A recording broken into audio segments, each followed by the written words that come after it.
Azərbaycanda hələ də dövlət sektorunun işçiləri hakim partiyaya məcburən üzv olunur. Deyək ki, onlar məcburən hansısa ictimai tədbirlərə aparırlar və ya onlar məcburən hər hansı bir fonda öz maaşlarından ianə verməyə məcbur edilirlər. Bunlar hamısı könüllü olmalıdır. Amma könüllü edilmədiyinə görə artıq insanların vətəndaş cəmiyyəti ilə bağlı təsəvvürləri tamamilə mənfi istiqamətdə dəyişməyə davam eləyir.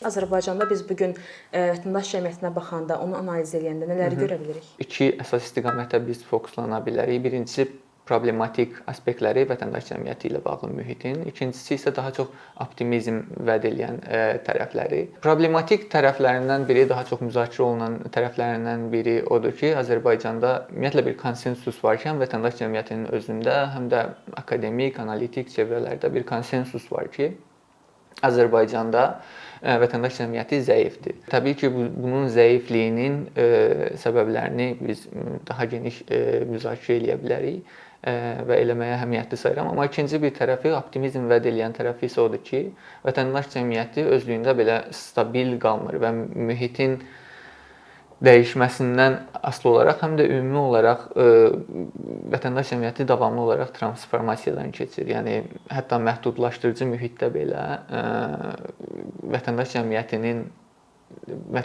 ilə bağlı məkan və aktorlar davamlı olaraq dəyişir.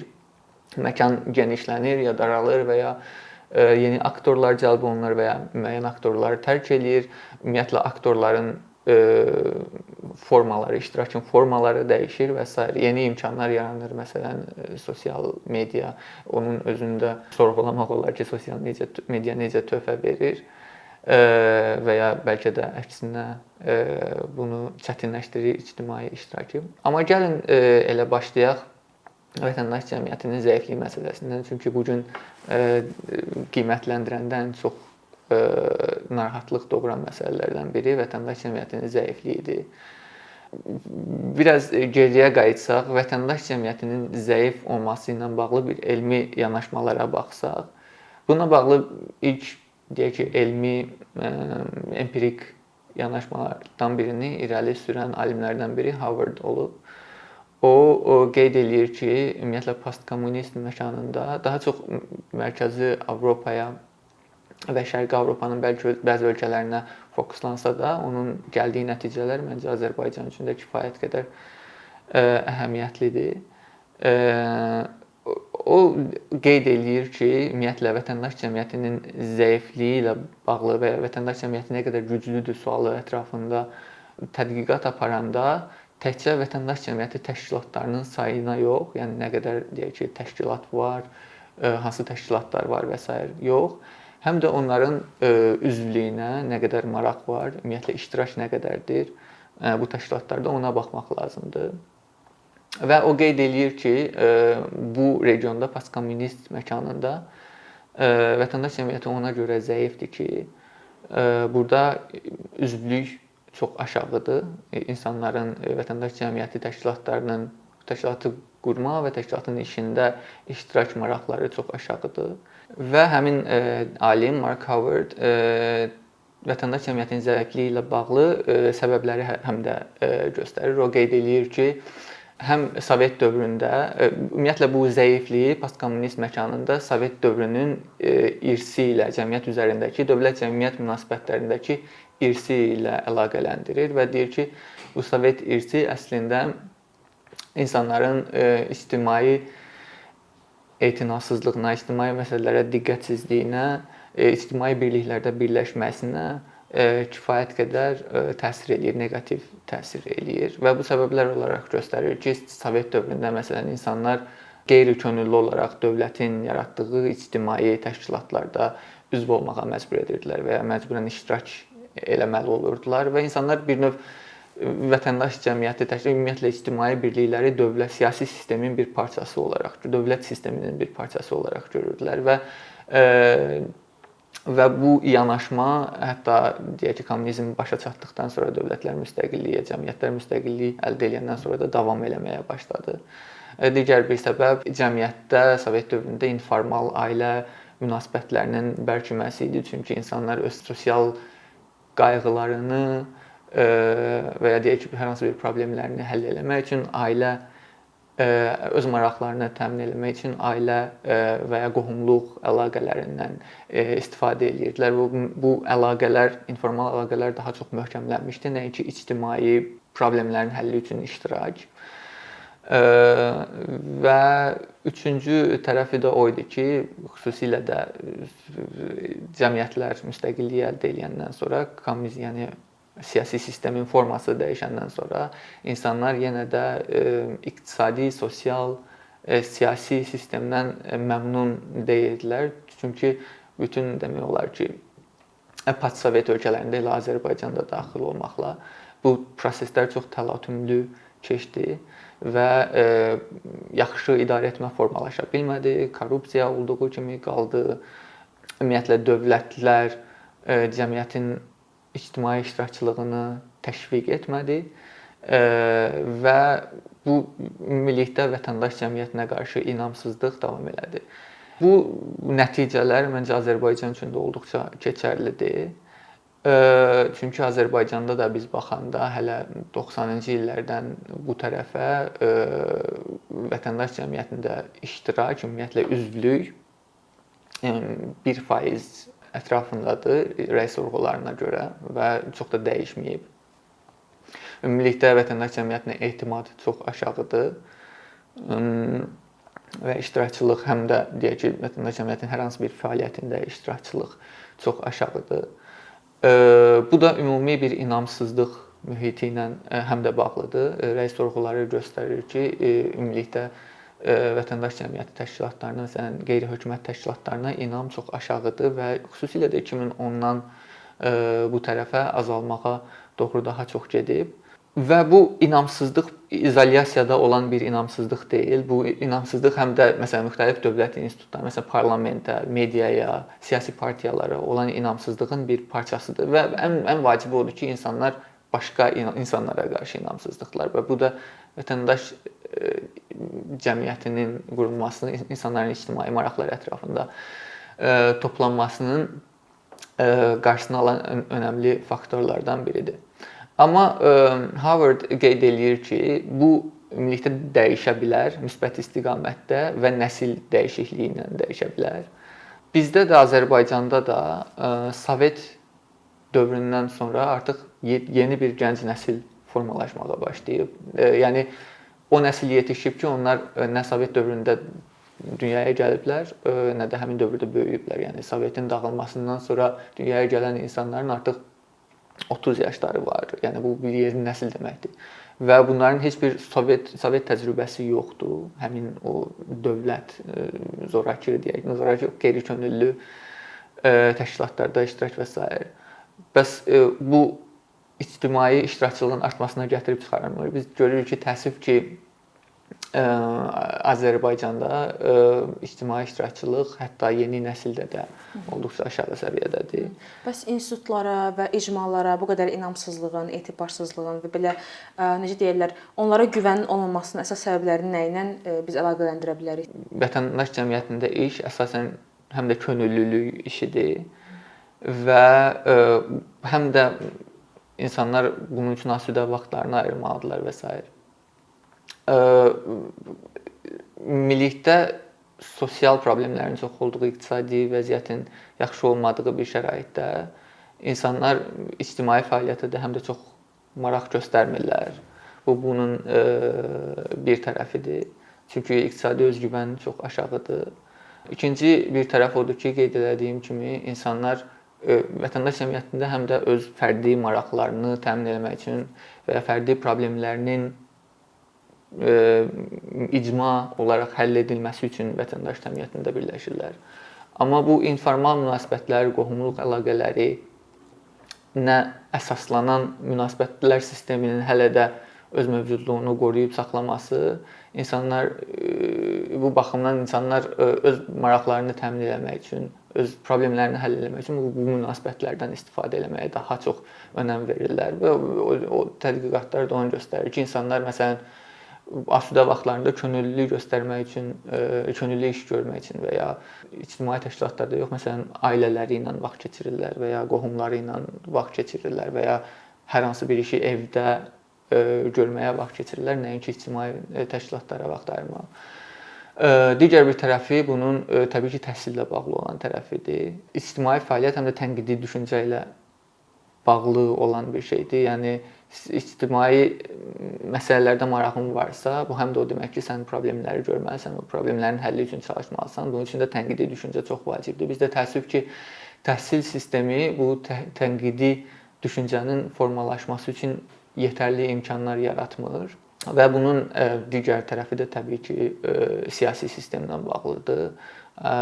Azərbaycandakı siyasi sistem ümumiyyətlə siyasət, dövlət siyasəti vətəndaş cəmiyyəti ilə bağlı insanların ictimai birliklər yaratmasını təşviq eləmir. Tam əksinə, ictimai birliklərin yaranmasına kifayət qədər həm məhdudlaşdırıcı siyasət irəli sürür, məsələn, qanunvericiliklə bağlı. Həm deyək ki, diskriminativ praktikalar var bu sahədə. Məsələn, təşkilatların qeydiyyata alınıb alınmaması ilə bağlı, müstəqil təşkilatların təbii ki. Bununla bağlı elə əkinçinin özündə bir neçə dəfə müzakirə olunub vətəndaş cəmiyyəti təşkilatlarının üzləşdiyi problemlər. Digər bir tərəfdən də təbii ki, vətəndaş cəmiyyəti təşkilatları ümumilikdə qərarvericilik prosesinə deyək ki, təsirləri yoxdur. Bu baxımdan da insanlar düşünmürlər ki, onlar hər hansı bir məsələ uğrunda və hər hansı bir maraqları üçün bir araya gəlsələr, onlar nəyisə dəyişə bilərlər. Ümumiyyətlə bu inamsızlıq da var. Ümumilikdə vətəndaş cəmiyyətinin, yəni bizim düşündüyümüz mənada vətəndaş cəmiyyətinin nisbətən demokratik vətəndaş cəmiyyətinin, yəni demokratiya ilə əlaqəsi olan vətəndaş cəmiyyətinin zəif olmasının problemi ümumilikdə inamsızlıq mühitidir, hansı ki bu inamsızlıq mühiti təkcə Sovet dövründə qalmadı, həm də Sovetdən sonrakı deyək ki, siyasi sistemdə də davam elətdirildi. Məsələn, Azərbaycanda hələ də dövlət sektorunun işçiləri, bir Sovet ənənələrinə baxsaq, Azərbaycanda hələ də dövlət sektorunun işçiləri hakim partiyaya məcburən üzv olunur və insanlar harasa məcburən üzv olunanda artıq düşünürlər ki, yəqin ki üzvlük belə bir şeydir. Yəni vətəndaş cəmiyyətində də üzvlük təxminən. Onlar elə düşünürlər ki, bu artıq bir siyasi sistemin bir parçasıdır və ya deyək ki, onlar məcburən hansısa ictimai tədbirlərə aparırlar və ya onlar məcburən hər hansı bir fonda öz maaşlarından deyək ki, ianə verməyə məcbur edilirlər. Bunların hamısı ümumilikdə hansı ki bu fəaliyyətlər, məsələn, üzvlük və ya ianə və ya könüllü hansısa tədbirdə iştirak etmək, bunlar hamısı könüllü olmalıdır. Amma könüllü edilmədiyinə görə artıq insanların vətəndaş cəmiyyəti ilə bağlı təsəvvürləri tamamilə mənfi istiqamətdə dəyişməyə davam eləyir. Yəni bu qeyd etdiyimiz kimi Sovet dövründə bu ənənə var idi və bu ənənə hələ də davam eləyir və bu baxımdan da həm də gənc nəsil artıq görürük ki, həm ictimai məsələlərə, siyasi məsələlərə və bir etinasızlıq var. Biz vətəndaş cəmiyyətindən danışanda institusional və ictimai vəkillik kimi mövzulara toxunmaq məqsədə uyğun hesab oluna bilər. Hazırda biz institusional və ictimai vəkillik deyəndə nə başa düşürük və Azərbaycanda bu iki sahənin fəaliyyətini necə qiymətləndirə bilərik? Ümumiyyətlə vətəndaş cəmiyyətinin dövlət siyasətinə təsir eləməsi üçün və ya ümumilikdə siyasət quruculuğunda iştirakı üçün iki əsas istiqamət var. Bunlardan biri daha çox institusional məkanlardan və ya imkanlardan istifadə edərək, yəni daha çox deyək ki, rəsmilərlə görüşlər və ya ictimai dinləmələr təşkil etmək və birbaşa məsələni dövlət nümayəndələri ilə, dövlət qurumları ilə müzakirə edib, deyək ki, hər hansı bir islahata nail olmaq və s. müsbət istiqamətdə dəyişikliyə nail olmaq. Bu daha çox institusional aspektdir və digər aspekt isə daha çox ictimai kampaniyalardır. Yəni insanlar siyasətə təsir eləmək üçün, məsələn, indi məşhur olan bunun bir örnəyi sosial media kampaniyalarıdır və ya yığıncaqlardır, kütləvi yığıncaqlar insanlar təşkil edirlər ki, məsələyə diqqət cəlb eləsinlər və s. Bu iki format çox yayğındır Gəlin elə birincisindən başlayaq, institusional ictimai vəkillikdən. Azərbaycanda əslində qanunvericilik baxımından ictimai institusional iştirak üçün imkan kifayət qədər var və genişdir. Azərbaycanda 2014-cü ildə ictimai iştirakçılıq haqqında qanun qəbul edildi. Maraqlıdır ki, əslində 2014-cü ildə qəbul edilməsi, çünki həm də eyni illərdə müstəqil vətəndaş cəmiyyətinə qarşı həm qanunvericilik baxımından, həm də siyasi təqib baxımından həlledici illərdən biri idi. 2013, 2014, 2015 vətəndaş cəmiyyətinin bir növ zəiflədilməsi baxımından, imkanlarının əlindən alınması baxımından pis mənada, neqativ mənada vacib il idi 2014-cü il və elə eyni ildə də ictimai iştirakçılıq haqqında qanun qəbul olundu və bu qanuna görə bütün dövlət müəssisələrinin, dövlət institutlarının, əhəmiyyətli dövlət institutları, məsələn nazirliklərin, məsələn dövlət agentliklərinin, komitələrin yanında ictimai şuralar yaradıldı bu qanuna əsasən. Bu ictimai şuralar qanuna əsasən yenə də bir məşvərətçi qurum statusuna malikdir və burada vətəndaş cəmiyyəti təşkilatlarının nümayəndələri iştirak eləyir. 15 nümayəndəsi iştirak eləyir hər ictimai şurada və bu məşvərətçi qurumun funksiyası ictimai rəyi öyrənmək, ictimai dinləmələr təşkil etmək, müzakirələr təşkil etmək və ümumilikdə həmin dövlət qurumunun qərarlarına müsbət mənada vətəndaşın səsini çatdırmaq, vətəndaşın rəyini çatdırmaq, ictimai rəyi çatdırmaq və müsbət istiqamətdə təsir etməkdir. Qanun bunu deyir. Və buna uyğun olaraq da təbii ki, ictimai şuralar qurulub, formalaşıb. Buna həm də dövlət büdcəsindən, həm də deyək ki, beynəlxalq inkişafla bağlı dəstək ayrılır.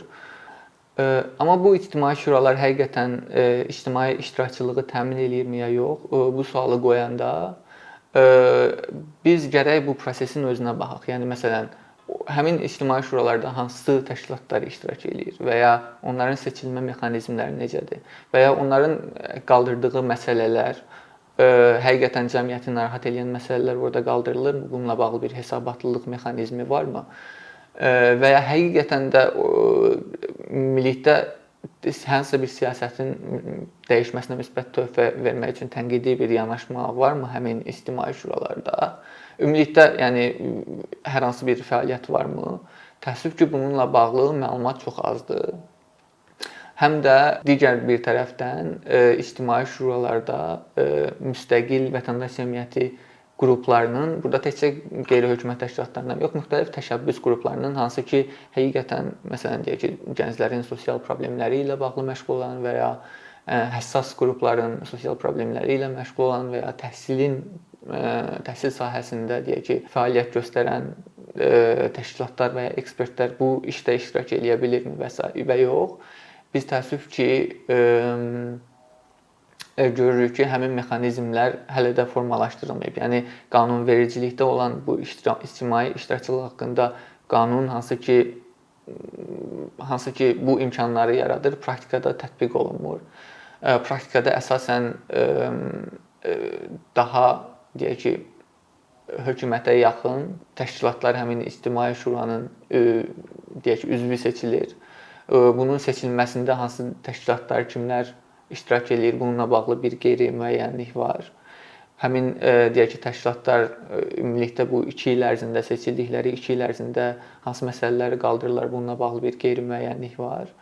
Və bu baxımdan yenə də institusional iştirak imkanları çox məhduddur. Yəni müstəqil təşkilatlarla da dövlət arasında ünsiyyət çox zəifdir. Hətta müəyyən bir dövrdə bu münasibətlər daha kəskin ziddiyyət formasında almışdı və uzun müddət dövlət qurumları vətəndaş cəmiyyətinin rəyini öyrənməyə maraq göstərmədilər. Bəlkə də son dövrlərdə bununla bağlı bir dəyişiklik var. Ən azından ictimai rəylə maraqlanmaqla bağlı. Bunun digər tərəfi, yəni ictimai, institusional ictimai iştirakçılıq hələ də problemli olaraq qalır bununla bağlı qanunvericiliyin olmasına baxmayaraq. Bunun ikinci tərəfi isə qeyd elədiyiniz kimi ictimai vəkil daha publik ictimai vəkilliklə istiqamətidir. Biz görürük ki, həqiqətən də institusional ictimai iştirakçılıq imkanları az olanda daha publik ictimai iştirak cəhdləri daha da artır. Məsələn, insanlar fərqi yoxdur, individual və ya kollektiv öz problemlərinin həllinə nail olmaq üçün məsələn sosial mediaya üz tuturlar. Onlar sosial mediada problemləri ictimailəşdirməyə çalışırlar. Və ya biz tez-tez görürük ki, məsələn müxtəlif nazirliklərin qarşısında insanlar toplaşırlar. Eyni problemlərlə üzləşən insanlar toplaşırlar və öz etirazlarını ifadə edirlər. Və ya müxtəlif kampaniyalar keçirilir. Yəni bu əslində siyasətə müsbət təsir eləyəcəksə və ya problemlərin həllinə hər hansı bir sahə üzrə islahatlara gətirib çıxaracaqsa, hər iki istiqamət, həm institusional, həm də ictimai kampaniyaların təşkili və ya hər ikisinin bir yerdə təşkili bir-biri ilə ziddiyyət yaratmır və insanların seçdiyi bir növ və ya qrupların, müəyyən təşəbbüs qruplarının davamlı olaraq seçdiyi iki istiqamətlərdir. Amma hər ikisinin özlüyündə Azərbaycan kontekstində problemləri var, qeyd elədik. Yəni ictimai şuraların effektivliyi nə qədər vətəndaş maraqlarını təmsil etdiyi sualdır.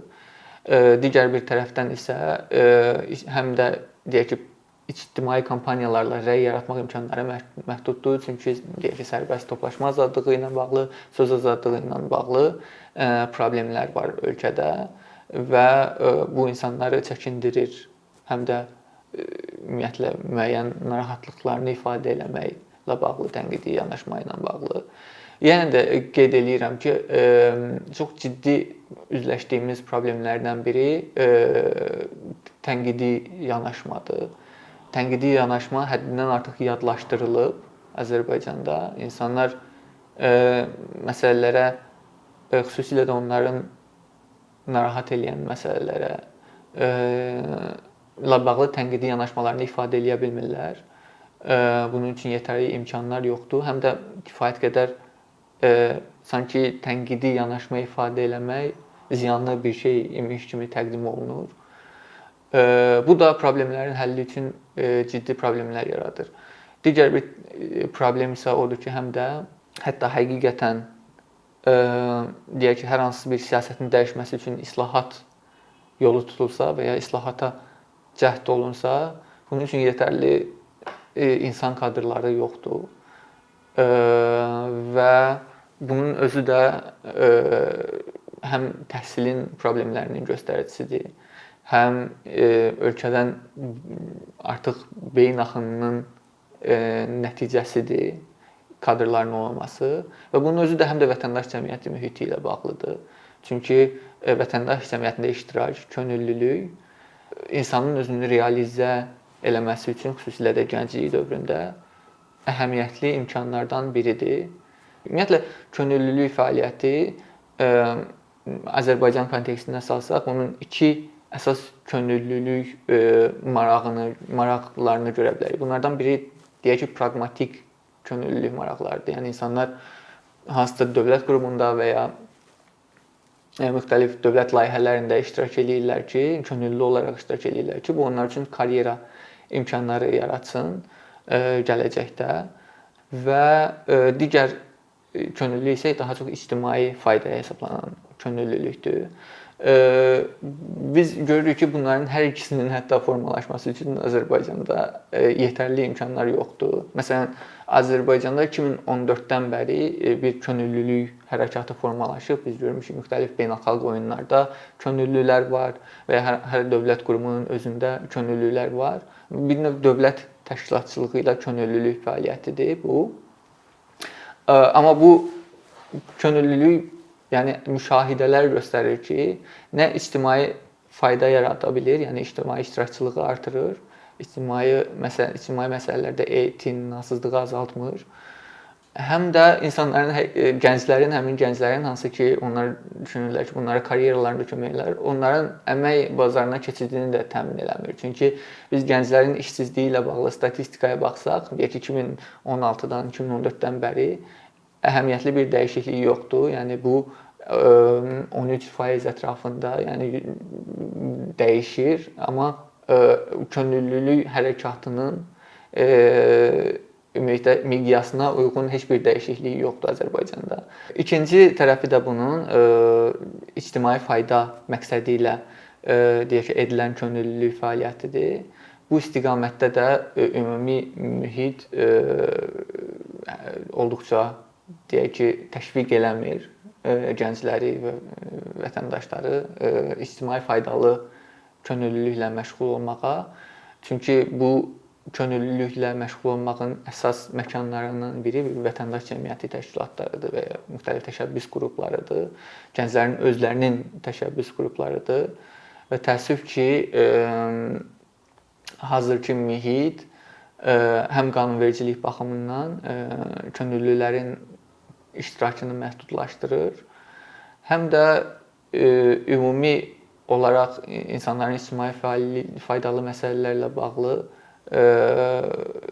bir araya gəlməsini təşviq eləmir. Bu da ümumi olaraq bir neçə bir-biri ilə əlaqəli olan məsələlərin ortaya çıxmasına səbəb olur. Məsələn,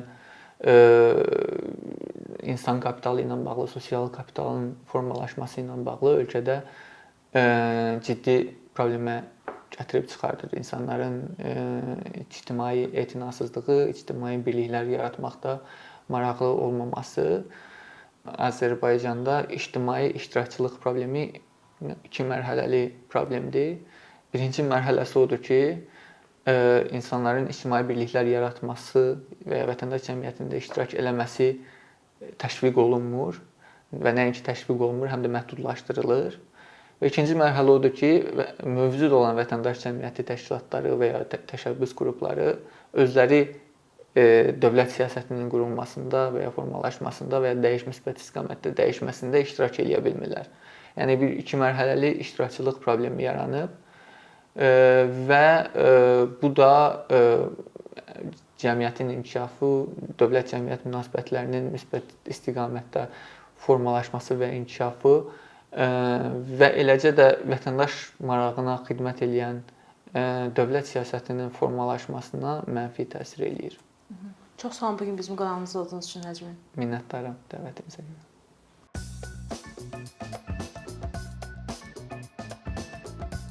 Bir neçə ildir ki, əkinçi olaraq azərbaycanlı izləyicilərin hər zaman faydalana biləcəyi keyfiyyətli və ən əsas ödənişsiz kontent hazırlamağa çalışırıq. İndiyədək təqdim etdiyimiz onlarla animasiya və yüzlərlə çəkilişlər tələbələrin, mütəxəssislərin, müəllimlərin və ümumiyyətlə yeni mövzulardan xəbərdar olmaq istəyən çox sayda insanın marağına səbəb olub.